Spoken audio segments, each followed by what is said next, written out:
بەڕێزان بەردەوامین گفتوگۆ دەکەین لەبارەیەوەی کە ئێمە لە باشووری کوردستان دەتوانین چی بکەین و بەکوێ دەگەین و ئایندەی کورد لە باشووری کوردستان بە تایبەت بەکوێ دەگا گفتوگوێن بابەتان ناکەین لەگەڵ زۆر بەڕێز کاک سەردار عەبدوڵڵا نووسەر و ڕووناکبیر و چاودێری سیاسی. کاک سەردار سڵاو لێبێ بە خێراتی.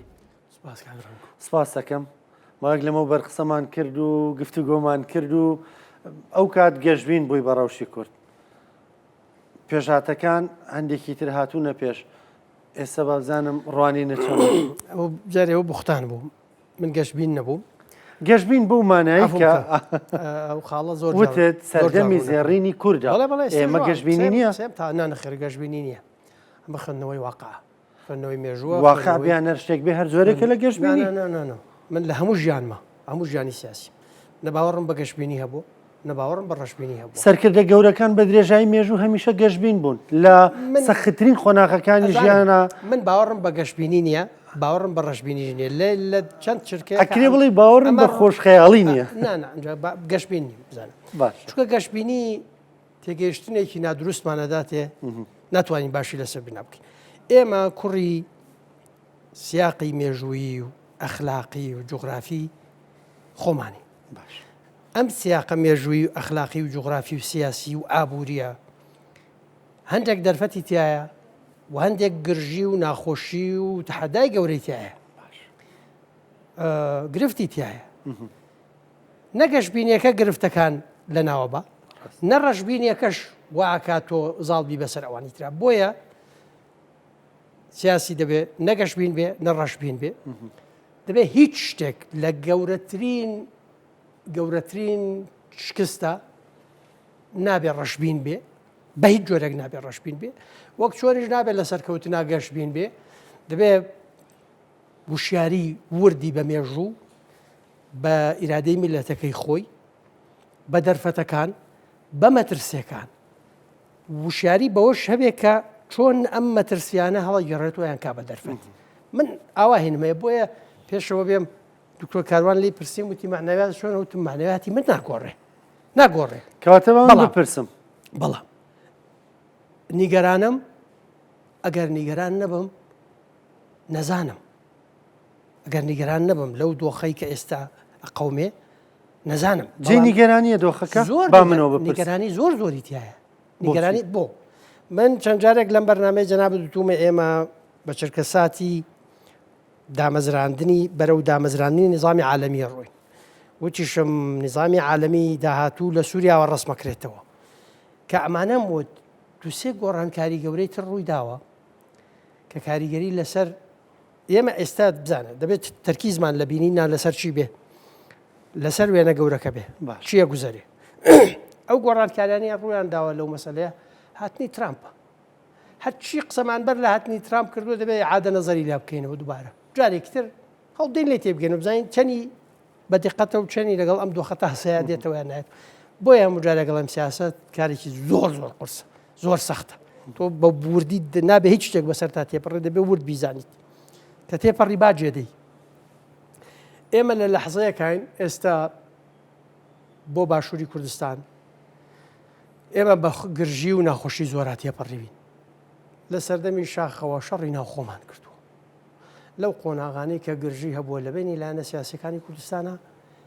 بە هیچ جۆرێک جگە لە داگیرکران و دوژمنەکانی ئەم نەتەوەیە هیچ کەسێک قازانجی نەکردووە. لەو وەختانەی تەفاهممان بەیەکەوە هەبووە، تەنانەت کە ئیتیفاقی استراتیجیش هەبووە، لەو قۆناغانەیە وەزعی ئابووری خەڵکیش چاکتر کراوە، ململانەیە لەسەر دەسەڵات خاوتر بۆتەوە، ڕوبەڕووبوونەوە لەگەڵ داگیرکرانە بەیەکگرتووی تر بووین و توانی ومانەش ئەجندای خۆمان بسەپێنین. لە قۆناغەکانی ترا بووین بە بەشێک لە ئەجندای داگیرکەرەکانی کوردستان. بەڵام بۆیە من دەمێک ساڵە لەگەڵ ئەو برادرانە چی لەگەڵ ئەو هەواڵانە لە یەکێتی لە قیادەی یەکێتی لە ئاستی سەرەوە هەرە سەرەوە و لەگەڵ پارتیش لایەنگیری اتفاقێکی استراتیجی تازە بوو. ئەمە بە سەراحەت بخوان اتفاقێکی استراتیجی تازە گرژەکان کەمەکاتەوە یەکگرتووتەکە نەتە اتفاقی استراتیجیەکەت با وایە لەسەر مەوزوعی پۆستی سەر کۆمار نهات کرد بەشار اتفاقێکی استراتیژی تازە بکرێتەوە. من خۆم بە تایبەتیش کە لایەنەکانی تر ئەڵێن ئێمە ناچینە حکوومەتەوە کە من لەم بەرنامەی جەنابەتم لایەنداری حکوومەتی بنکەفراوانم ئەم حکوومەتە بنکەفراوانە ئەگەر دابمەزرێ تۆ بۆچی حیزبایەتیەکەی وا ئەدعاکەی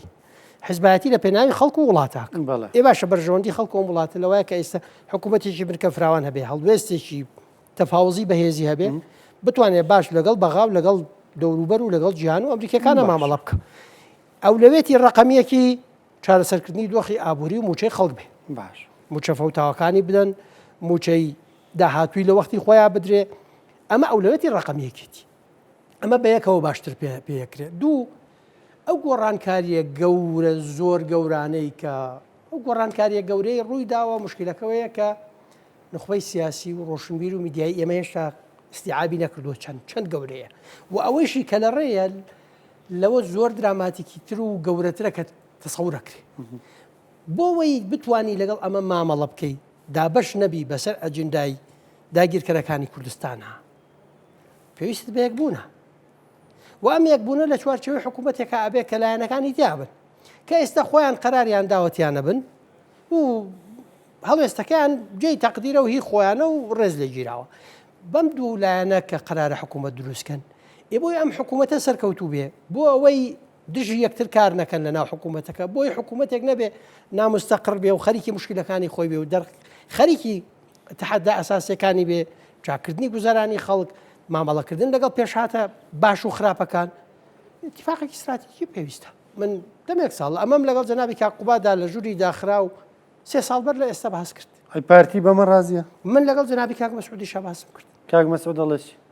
کاک مەسعود لەم مەوزوعانە موقفی ئیجابی و متەجاوب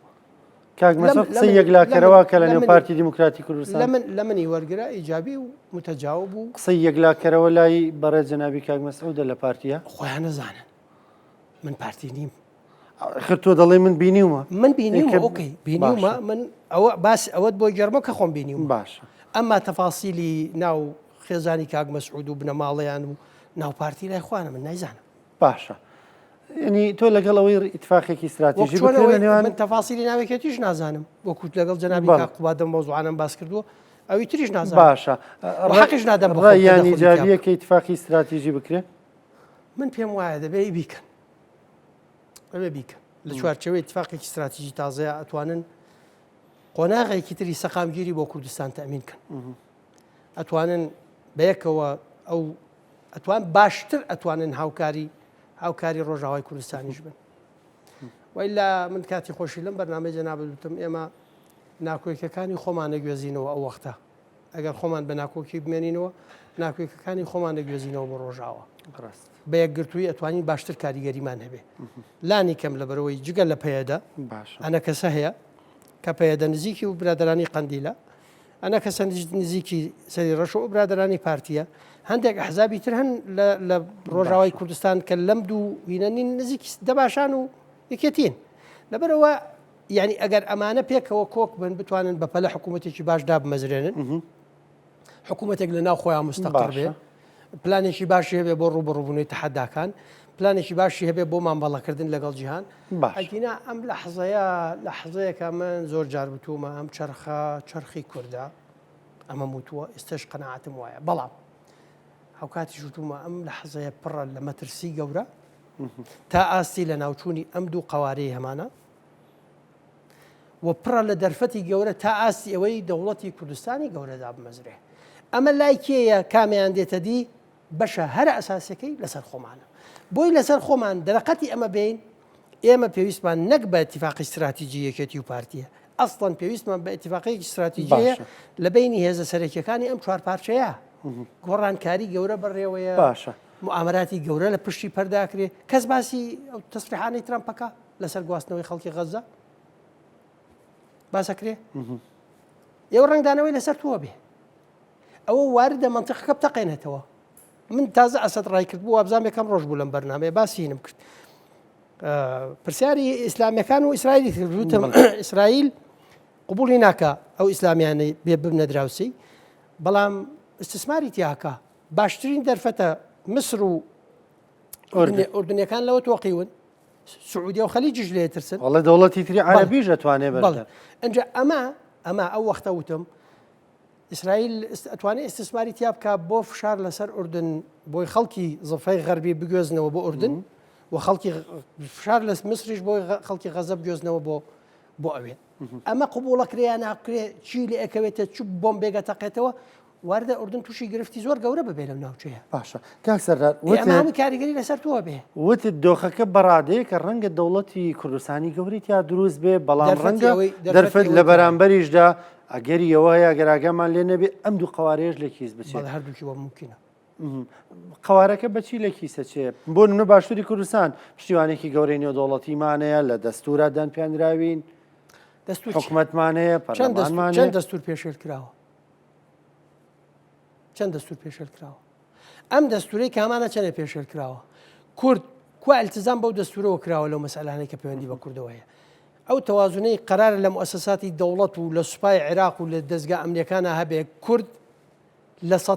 لە سەتا یەکی استحقاقی خۆی لەو مؤسسانە نییە مەبدەئی تەوافق کە پرۆسەی سیاسی لەسەر دامەزراوە لایانی بەرامبەر نە ئیلتزامی پێیەوە هەیە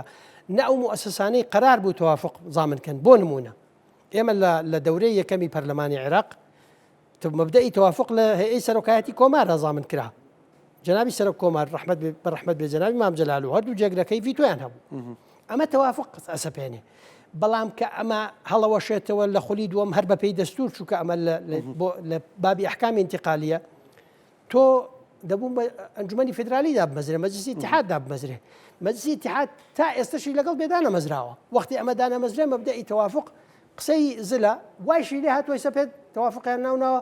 محاسەسە واشیان لێ کردووە کە ئەمە ئەیانەوە ئێستا وەکو شتێکی زۆر ناشرین نیشانی بدەن مشکلەکەوێ بەشێک لە ڕۆژبیر و میدیاکار و سیاسەکانی خۆشمانە ماڵێن بۆیە دەستور چییە؟ گرنگە ئەم دەستکەوتانی بەدەستمانی ناوە زۆر گرنگە بەڵام زەمان چییە دەستور پێشێل ناکرێ ئەمە یەک دوو معادلەکانی ناوچەکە و جیهان کە بەنەوعێک بوو و تو ئامادە نەبووی بۆی مەترسەکە هاتە پێشەوە ئەبی بەژێر دەست و پێوە شتی زۆر گەورە هەیە ئەو وەختە تۆ مەسئلەیەکی مەحەلی بچووکیت باشە کاک سەردار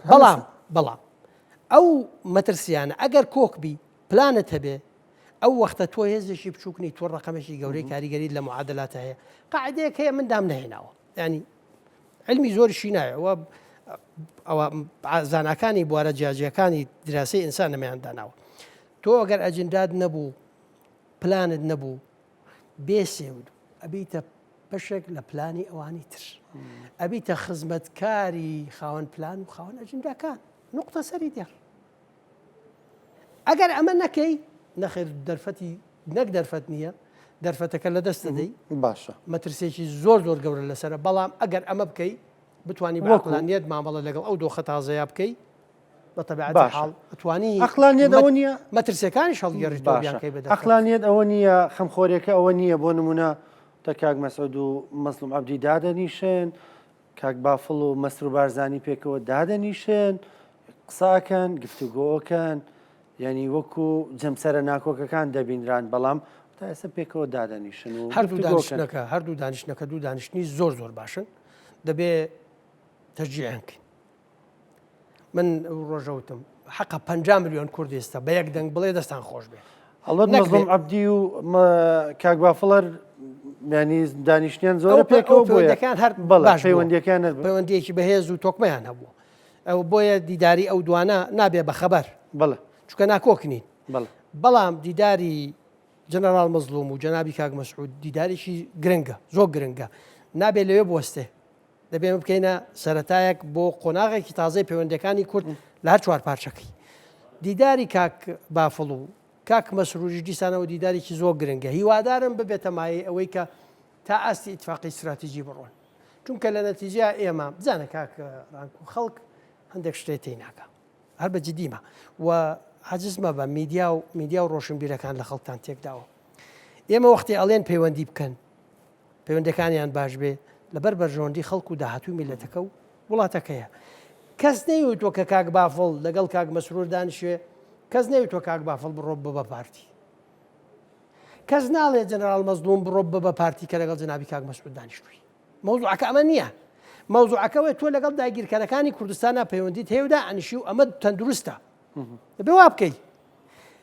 بۆ لەگەڵ خۆتان مشتەرەکەت نییە تۆ جیاوازەکانی خۆت وەکو خۆی ئەمێنێتەوە بەڵام ڕێگەکەوی ئەم جیاوازیانە لە جیاتی یەکتر سڕینەوە چۆن پێکەوە توانی ئەم جیاوازیانە بەنەوەیەک ممارەسە بکەین بکەوێتە خزمەتی نیشتیمانەکە و میدیا و ڕۆشنبیر بۆ تێکیان داوە کاواندانیشن ئەوە تا دەستخۆشیان لێکرێ وڵا دەستخۆشی ناکرێت وڵا لەگەڵ ڕێزی زۆرم یەک کۆمەڵ خەڵکەن تەمەنایان نەکرد هەردوو چاویان کوێر بێ جەناڵ مەزلوم لە باشووری کوردستان نەبێنن لەو دیدارە نەبێنن کاکە خۆ قسەکانیان نەبینین و هەندێکیان ئەوەندە پێیان ناخۆشە باسی ناکەن هەر باسی ناکەن کاکە ئەمە دانیشتنی دوای ئەو هەموو شەڕە ئەخر خۆ مۆزوعی شەڕ هەر شەڕەت فەنگ نییە دوای هەموو شەڕی لە هەڵمەتی هەڵبژارد ناکرا مۆزوعەکە یەکتر سڕی نەبوو وانە تۆ ئەگە ئەم دوانە بەیەکەوە دانیشن و ئەم دوانە قوتبی سراعەکەن ئێستا سراعی بینی یەکێتی و پاردی لەو دوو کەسەیە چڕ بۆتەوە وەختی ئەم دوانە بەیەکەوە دانیشتنی ئەوەیە بڵێ دانیشن قسە بکەن تەشجیعیان بکەین دەستخۆشییان لێ بکەین هانیان بدەین فشاریان لێ بکەین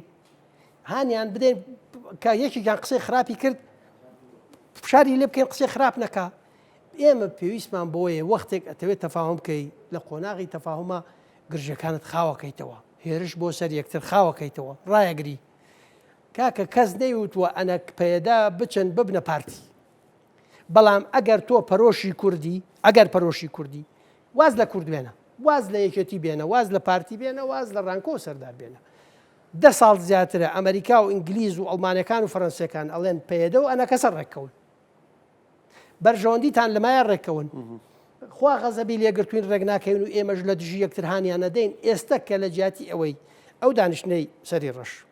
لە جیاتی بەشێکی زۆر ڕۆشنبیرەکانی و میدیاکارەکان سێرکەوت سەری زمان و بنی زمانیان گوتاری دووپارچەی و دووبەرەکی و دژایەتی یەکترە تۆ ئەگەرەتەوێ ئەم میلەتە پەرۆشی ئەم میلەتەی دەبێت دروشمی ئەم قۆناغە بکەیت ئەوەی هەموو کوردێک پێکەوە یەکەوێتەوە ڕێکەوێتەوە نەگەر پێدەوە ئەنە کەسە من ئەسڵەن پرۆژات استراتیجیەکە کە 10 ساڵ زیاترە باسیەکەمەوەی کە پێویستەکە قەندیل و سەری ڕەش و دەباشان و دەم پارتی و ئەنە کەسە و پەیەدە و ئیسلامیەکانی کوردستان و پەژاک و کۆمەڵە و دیموکرات و ئەمانە پێکەوە ڕێکەوین و بەرنامێکیستا ئەگەر ئەمە بکەین باوەڕکە ئەمەمان بکردوایە نەکەرکک لە دەستە چوو نە ڕەفراندۆم بەو شێوەیە ئەکراکە زیانی گەورە بەم میلەتە بگەێنی نە ئەفرینیش داگیرەکرا ئێستش دەرفەتی دەوڵەتی کوردستان زۆر مسۆگەرترە بوو لەوەی کە ئێستا ئێمە باسی مەترسیەکەین زۆر بەڕێز کاک سەردار عەبدوڵڵا نووسەر و چاودێری سیاسی سیاسەتمەدار سپاس دەکەم سپاس بۆ بەشداریکردن لە بەرنامەی پرسی ڕۆژ سپاس بۆ زۆر سپاس